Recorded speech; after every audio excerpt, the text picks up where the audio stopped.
Britain, Canada, Australia और पुर्तगाल के बाद अब फ्रांस ने भी फिलिस्तीन को एक राष्ट्र के तौर पर मान्यता दे दी है। फ्रांस ने औपचारिक रूप से फिलिस्तीनी देश को मान्यता देने की घोषणा की है।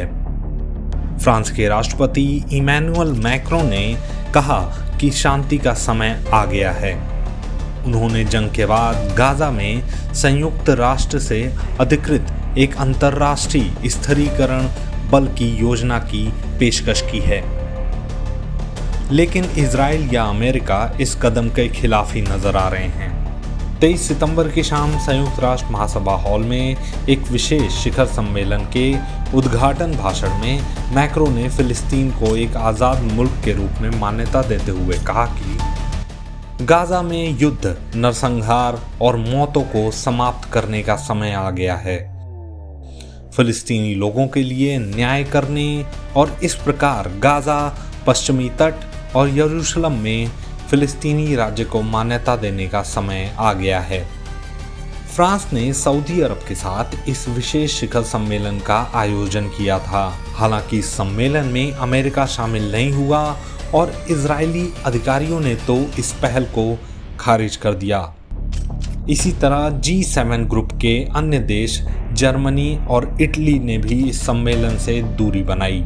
इमैनुअल मैक्रों ने संयुक्त राष्ट्र महासभा को बताया कि फिलिस्तीनी देश को मान्यता देना एकमात्र साधन है जो इजराइल को शांति से रहने देगा। हालांकि इस दौरान उन्होंने इस कदम को हमास की हार भी बताया। मैक्रों ने कहा, हमें द्विराष्ट्र समाधान की संभावना को बनाए रखने के लिए अपनी पूरी शक्ति से प्रयास करना चाहिए ताकि इजराइल और फिलिस्तीन शांति और सुरक्षा के साथ साथ रह सकें। फिलिस्तीनी लोगों के अधिकारों को मान्यता देने से इजराइल के लोगों के अधिकारों में कोई कमी नहीं आएगी, जिनका फ्रांस ने पहले दिन से समर्थन किया है।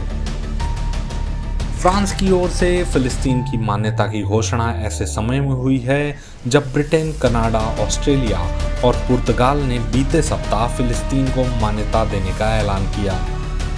इसके साथ ही वे 145 से अधिक देशों में शामिल हो गए हैं जो पहले से फिलिस्तीन को मान्यता दे चुके हैं। फ्रांस के साथ ही एंडोरा, माल्टा, लग्जमबर्ग और मोनाको ने भी फिलिस्तीन को मान्यता देने की घोषणा की है। बेल्जियम ने भी फिलिस्तीन राज्य की मान्यता को अपना समर्थन दिया है। स्पेन के प्रधानमंत्री पेड्रो सांचेज ने फिलिस्तीन राज्य को संयुक्त राष्ट्र का पूर्ण सदस्य बनाने का आह्वान किया है।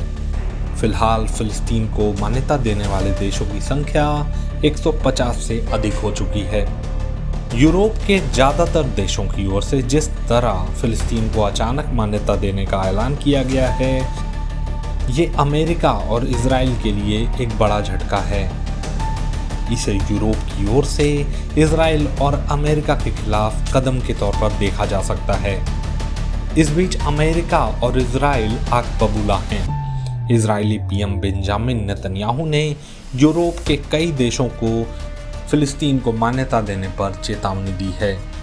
ऐसे में फिलहाल सबकी नजरें इस मुद्दे पर टिकी हुई हैं।